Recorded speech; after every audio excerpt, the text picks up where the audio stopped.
Hi, everyone. Judge Andrew Napolitano here for Judging Freedom. Today is Thursday, October 30th, 2025. Max Blumenthal joins us now. Max, a pleasure, my dear friend. Thank you for accommodating my schedule. If you listen to the senior senator from South Carolina, who, I can play this for you, it'll drive you crazy, claims that the government of Cuba, the government of Venezuela, the government of Colombia are actually drug dealers and Donald Trump has the authority to invade them.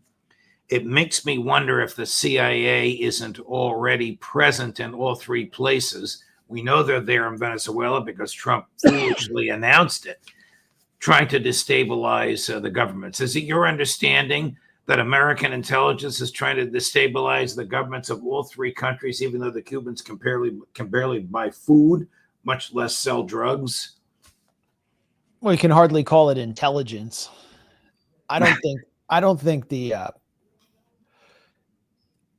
first of all, it's well known that the CIA has staged so many plots to topple the Cuban government and assassinate its leadership, going back to exploding cigars against Fidel Castro to bioterrorism, attempts to poison Cuba's crops. This has been exposed in declassified CIA documents. But what we're witnessing right now is a very political, ideological attempt to destroy the linchpin of what I call the axis of resistance in the Western Hemisphere, which John Bolton referred to as the troika of tyranny. Venezuela, Cuba, and Nicaragua. And now Colombia has an elected left-wing president, Gustavo Petro, who was a student activist against the right-wing dictatorial regimes of Colombia in his youth, and is now sort of a social democratic leader who is not perfectly aligned with the government of Venezuela, but began speaking out very vocally against Trump's show of force against Venezuela because it was killing Colombian citizens.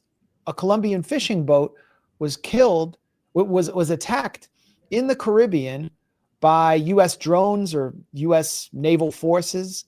Colombian citizens were killed, and the boat had just simply drifted into this area near Venezuelan waters because it was displaying a distress signal. Its engine had failed. There's no evidence that these were drug traffickers at all. It was the size of a fishing boat, which had no capacity to reach Miami. None of these boats can reach Miami. None of them are trafficking in fentanyl if they are drug boats. And most of them are heading to Trinidad and Tobago, which is away from U.S. territory. 60 people have been killed. And we're totally desensitized to these extrajudicial, illegal killings without any due process in the U.S., I guess because we've woken up every day watching so many shredded children in the Gaza Strip. But this is a serious crime, so serious that Pete Hegseth, the Secretary of Defense, is now forcing military leadership to sign NDAs in expectation of them speaking out about war crimes in the future. Such a serious violation of international law, of even military protocol, that the chief commanding officer who would have been commanding this operation at Southcom has resigned. So this is an ideologically driven operation in which so far the CIA, which has also for sure been active in Venezuela, has been used mainly as a PSYOP, a psychological operation against the government in Venezuela, with Trump authorizing them to carry out lethal activity inside Venezuela. So they're no longer like this covert force in Venezuela. They're an overt force, and Trump is using this threat to clearly out of desperation because, as the Wall Street Journal has acknowledged, Maduro's government is coup-proof, meaning they can't actually flip people close to him, like the defense minister or military leadership. So they're trying to scare them with the CIA. But so far, back to my point, this is a politically driven, ideologically driven show of force. The figure driving it is Marco Rubio, who controls the NSC and is Secretary of State, and effectively is controlling this military deployment as well. And one quick other point about Gustavo Petro from Colombia. Trump has punished him with sanctions, personally sanctioned him for speaking out against Trump's killing of Colombian citizens. And I would love for you to interview Petro's lawyer, who's a friend of ours at the Gray Zone, Dan Kovalik. Oh, It'd be happy a great to interview. Put Chris or give Chris his contact information. Should we expect an invasion or at least an attack on Venezuela, Colombia, and Cuba? Well, this is going to focus on Venezuela, and we could expect this next week. I'm not predicting next week, but we can expect it because of the arrival of the USS Gerald Ford, the largest aircraft carrier in the U.S. military, to potentially attack a country which poses no threat to the United States of America, never has, was desperate for a deal with the U.S., a win-win deal which would have lowered oil prices in the U.S. Such as it is, it's got 80 attack jets, F-18s and other jets that can bombard Venezuelan cities. There will be, it's accompanied by submarines, destroyers. It's one of the largest shows of force we've seen in the Western Hemisphere. However, it's not enough to invade Venezuela and blast through 100,000 Venezuelan regulars, as well as cooperativos, groups that are ideologically committed to the Bolivarian revolution of Hugo Chavez, wage urban warfare. That's not something we expect. What's expected is potential decapitation strikes. Lindsey Graham has actually predicted the assassination of the president of Venezuela, Nicolas Maduro. So too has 60 Minutes, in a shameless propaganda piece. The makers of this 60 Minutes report, which was basically making the case for the Trump-Rubio assault on Venezuela, declared that one of three options for Maduro is that he meets his maker. So they're normalizing assassination. Now, how can assassination be justified according to the Trump administration? Are they just killing him because he's a bad actor, as the fake U.S. ambassador to Venezuela, Jimmy Story, said? No, they're killing him because they claim that he is the head of a narco-terrorist cartel called Tren de Aragua. In reality, Tren de Aragua has no connection to Maduro. Maduro's security forces have effectively neutralized it inside Venezuela in Venezuelan prisons. And a declassified April intelligence report, U.S. intelligence report, determined that Maduro was not directing Tren de Aragua. However, the Trump administration began to believe and classify Tren de Aragua, or TDA, as a Maduro-directed narco-terrorist organization following a series of meetings with the new Nobel War Prize winner, Maria Corina Machado, who is the face and voice of the Venezuelan opposition. This was just revealed in a Reuters report today. She met, along with her team, with Mike Waltz when he was the national security director in January, and he was taking notes as they dictated to him how Maduro was directing this cartel. So Maduro can be taken out like Manuel Noriega now, or Osama bin Laden, terrorist. He has a $50 million bounty over his head. And this is also how Rubio got Stephen Miller, who's involved in national security decision-making, on his side, because he connected the Venezuelan immigration wave and infiltration of U.S. to the attack on the Venezuelan government. None of this would hold up under any kind of cross-examination. I have to jump to two other topics just briefly before we get to the split in the Trump administration over the investigation by the director of the National Counterterrorism Center about foreign influence in the murder of Charlie Kirk. Before we get there, why is the NYPD in Israel? What are they doing there? Why do our police forces train with Israel? That's the question. And, if you're watching this and you're inside the United States, even in a small town, like a small college town, chances are police officers, high-level police officials in your town have gone to Israel for training. There's a neocon pro-Israel think tank in Washington called JINSA. They've trained thousands of American cops inside the U.S., bringing Israeli officials to train them. Then the Anti-Defamation League has taken hundreds and hundreds of U.S. police officers to Israel for training. There are other training seminars that bring U.S. cops. It's a form of lobbying. You know, police are considered community leaders. They often go into politics afterwards. So it's a way of lobbying them, but they're also instilling in them a mentality that we saw on display in the Gaza Strip, in which an entire population can be criminalized and seen as potential terrorists who must be neutralized before they can potentially do harm. And that's what's so dangerous about this. And it needs to be exposed. And the exposing has been done. We've been doing it at the Gray Zone. I've been doing it for 15 years. There was a initiative called Deadly Exchange, which Jewish Voice for Peace oversaw to highlight this toxic relationship between major police departments like the NYPD and Israel. And now it's all coming out into the open because the opponents of Zoran Mamdani, who are disproportionately right-wing neoconservative Zionists, are freaking out about public comments he made as a student activist and as an activist about NYPD and Israeli army joint training.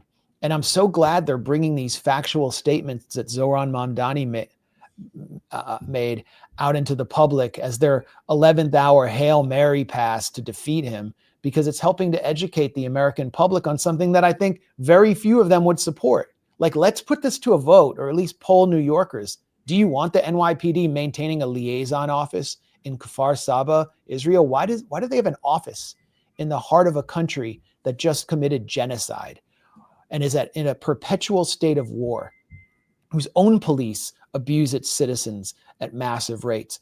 Why did the New York Police Department enact a so-called demographics unit during the so-called war on terror, which was modeled after how the Israeli army maps the occupied West Bank, according to the Associated Press, and which not only spied on New Yorkers, but which spied on Muslim students as far away as Yale and Rutgers?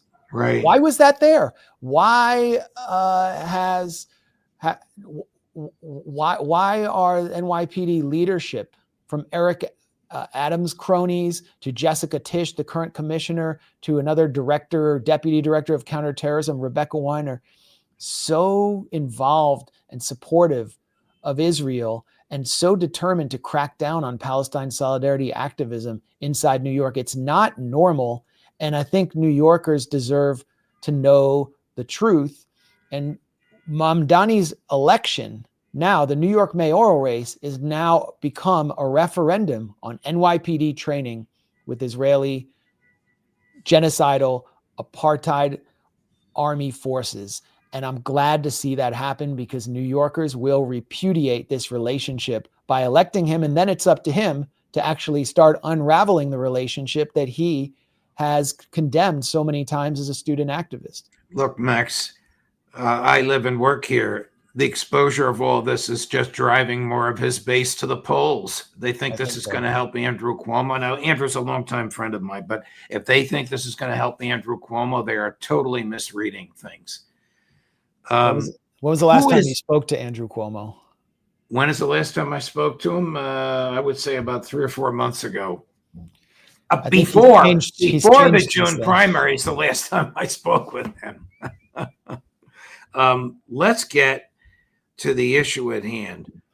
Who is Joe Kent, and why is the FBI afraid of him?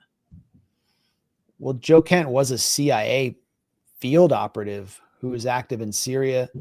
His wife was killed in Syria by ISIS suicide bomber after Trump's attempt to remove U.S. forces from northeastern Syria was sabotaged by U.S. military leadership.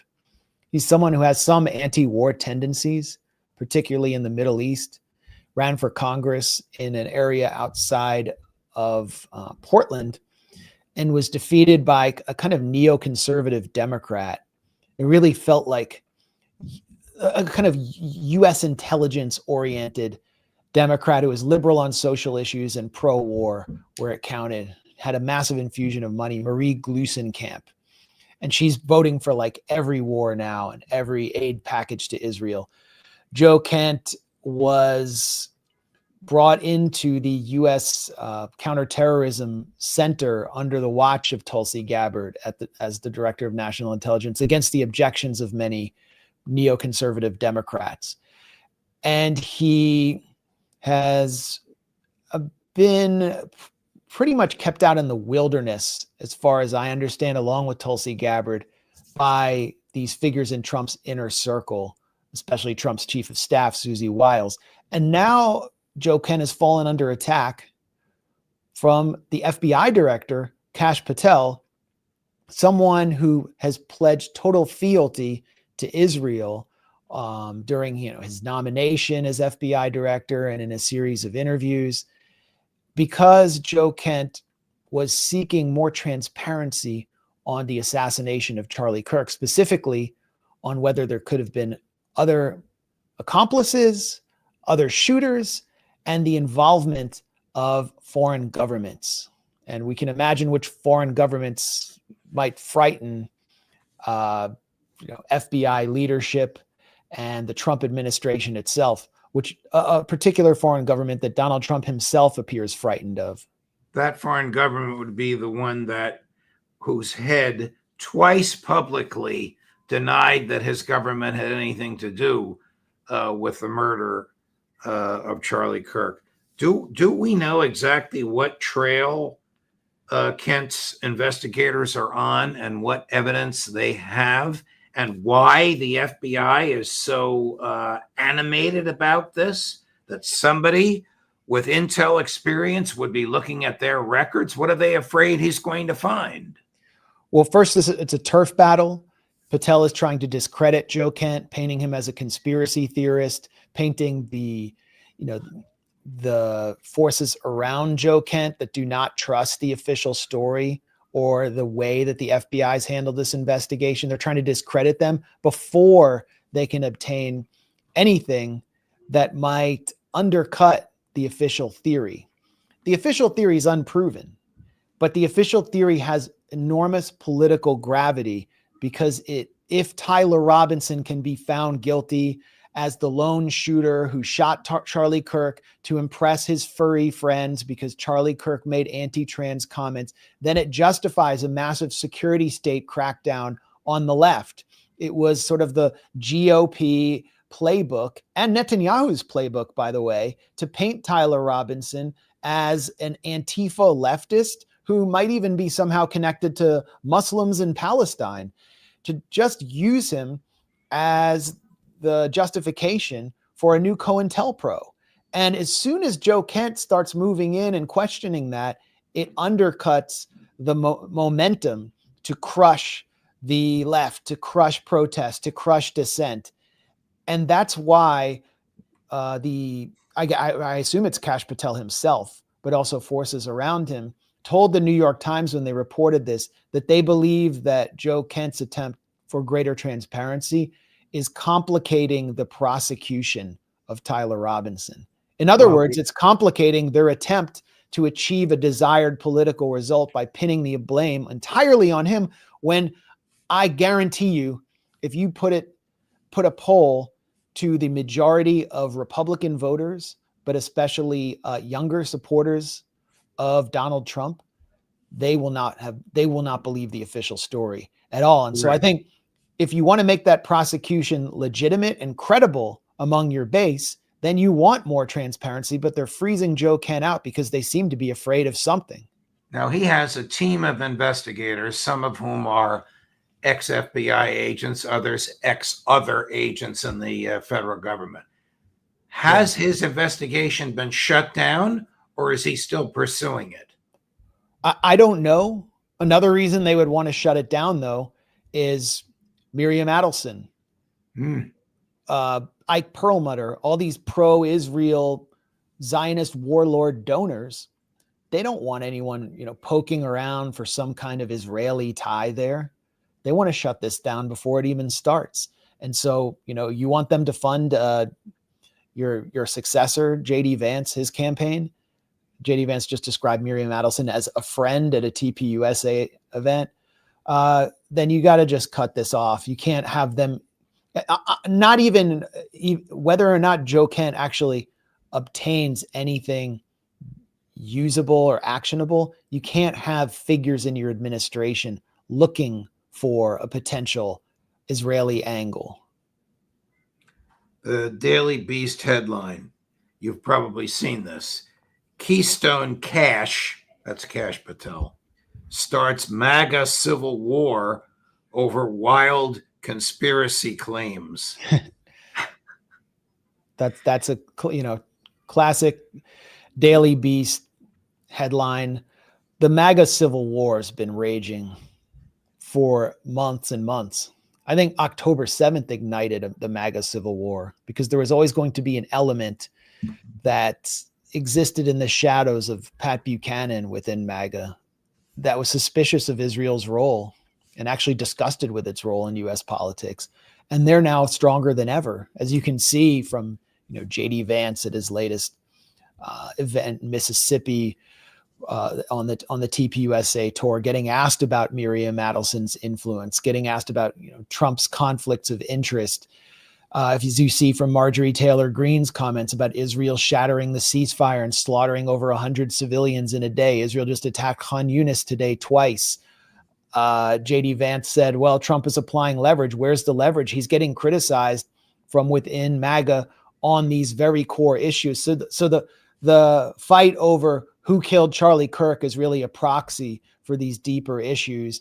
And it's astonishing that what we keep learning about the comments Charlie Kirk made in his final days, including this text messages, which Candace Owens surfaced to his colleagues about how disgusted he was being bossed around by Zionist billionaire donors like Robert Shillman, and how he was ready to, as he said, leave the pro-Israel cause after this is all over. That's unacceptable to his donors. That's unacceptable to the people around him at TPUSA, running this gigantic $80 million a year money-making operation. Some could even call it a money laundering operation. The money's going to stop coming in from all these billionaires because you're going to leave the cause. You can't do that.